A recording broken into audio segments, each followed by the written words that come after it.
She had worked the evening shift for over a year now. No fancy titles, no glamorous perks, just long hours, aching feet, and a paycheck that barely kept the lights on. Her name was Emily, and she was 23 years old. Young, yes, but old enough to have seen how unfair life could be. Her mother had passed when she was 12, her father soon after. She bounced through foster homes, aged out of the system, and now, every night, she served tables at Bristol's, a high-end restaurant downtown, pretending the silver cutlery and wine lists didn't remind her of everything she never had. Emily wasn't bitter. Tired? Yes. But she was kind, soft-spoken, with a quiet dignity that drew in regulars who asked for her section and tipped generously. She wore the same uniform as the others, but there was one thing that stood out, a small silver pendant around her neck. It was the only item she'd managed to keep from her biological family. Shaped like a crescent moon with a sapphire embedded in the center, it looked antique, elegant, almost royal. No one ever asked about it, and she never explained. Until one night, everything changed. It was a Friday evening. The restaurant was buzzing, wealthy couples dining under chandeliers, businessmen in tailored suits barking orders at underpaid staff. Emily floated between tables, taking orders, pouring wine, answering questions about the menu with a smile that masked her exhaustion. At table 14 sat a man who seemed out of place, older, serious, impeccably dressed, but reserved. Unlike the loud tycoons, he spoke softly. Watched everything. And he noticed things. Emily approached his table. "Good evening, sir. May I take your order?" He looked up from the menu, and froze. His eyes dropped from her face, to the pendant around her neck. And he went pale. It was like someone had flipped a switch. His fingers trembled as he set down the menu. Where did you get that necklace?" he asked, his voice barely audible. Emily instinctively touched the pendant, suddenly self-conscious. "It was my mother's," she said, unsure why she felt like she'd just triggered something enormous. Before the man could respond, the voice of the restaurant manager, Rachel, cut through the air like a knife. Loud. Sharp. Angry. "Emily. My office. Now." Emily flinched. The entire room turned. Guests quieted. Glasses clinked in awkward silence. She hurried to the back, confused, only to be met by Rachel, red-faced and seething. "I've told you twice this week," Rachel hissed. "No more late arrivals. I don't care if it's 5 minutes or 10. This is a luxury establishment, not some dive diner. You show up late, you don't show up at all." Emily opened her mouth. "I'm sorry. The bus." "I don't want excuses," Rachel snapped. "You're done here. Hand in your apron." Emily's stomach dropped. Her face flushed. Her heart pounded as the room behind her watched from the corner of their eyes. Fired. In front of the staff. In front of everyone. And just as she turned to walk out, humiliated, shaking, the man from table 14 stood up. "Stop," he said. Rachel turned. "Excuse me?" He walked forward slowly, every guest now glued to the scene. "Did you just fire her?" "This doesn't concern you, sir," Rachel replied, trying to remain composed. "It does now," he said. "What's your name?" "Rachel. I'm the floor manager." "Not anymore," he said coldly.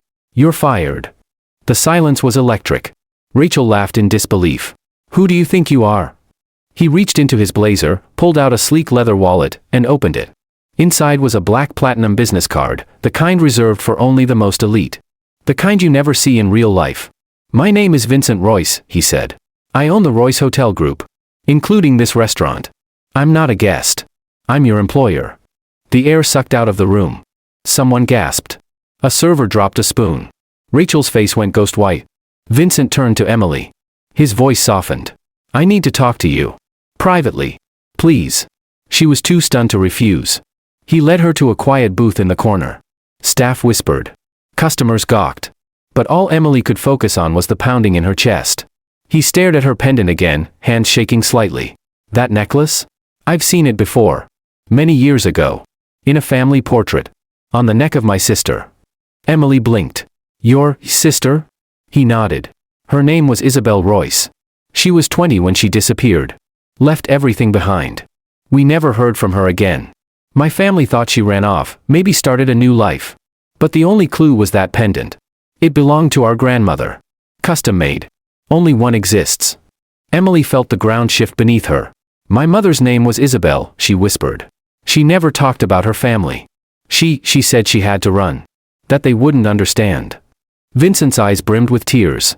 "Oh my God." He leaned back in his seat, wiping his face. "You're my niece. You're Isabel's daughter. Emily stared at him. Words failed. Her mind raced with memories, vague things her mother used to say. I never understood why she was always afraid. Why she kept us moving. Why she looked over her shoulder. She left because she fell in love with someone my parents didn't approve of, Vincent said. They threatened to cut her off. She didn't care. She walked away from wealth, from everything. We never heard from her again. But I never stopped searching. He looked at her, eyes full of emotion.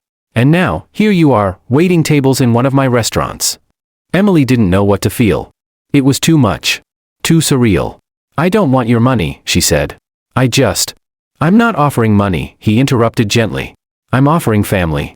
A place. A chance. A pause. Then, with a small smile, he added, and maybe a promotion. She laughed, a nervous, emotional laugh that cracked slightly at the edges. This is insane. It is, he agreed. But it's also real. He reached into his phone and tapped a contact. I have a private driver outside. Come with me. We need to talk. I want you to meet the rest of the family. They need to know. Later that night, Emily sat in the back of a luxury car, driving through the city, no longer a nameless server, but a daughter of legacy. A woman who had unknowingly carried the truth of her family around her neck all her life. In the days that followed, the story made headlines. Waitress fired at upscale restaurant turns out to be billionaire heir. Pendant reveals family secret after 20 years. Vincent Royce reunites with niece after decades apart. The restaurant was swamped with media. Rachel disappeared. Emily, now slowly integrating into the Royce family, didn't seek fame or fortune, just understanding. Closure. Belonging. Vincent kept his promise. He didn't try to buy her affection. Instead, he offered her options, college tuition, therapy if she wanted it, even a role in the company if she was ever interested. But most of all, he offered her a seat at the table, not as a waitress, but as family. And as for the pendant, that small silver crescent moon with the sapphire, it remained around her neck. A reminder of the journey. Of her mother's sacrifice. Of the night everything changed. Sometimes, life breaks you open in full view of strangers. And sometimes, it only takes one person recognizing who you really are to change the entire story.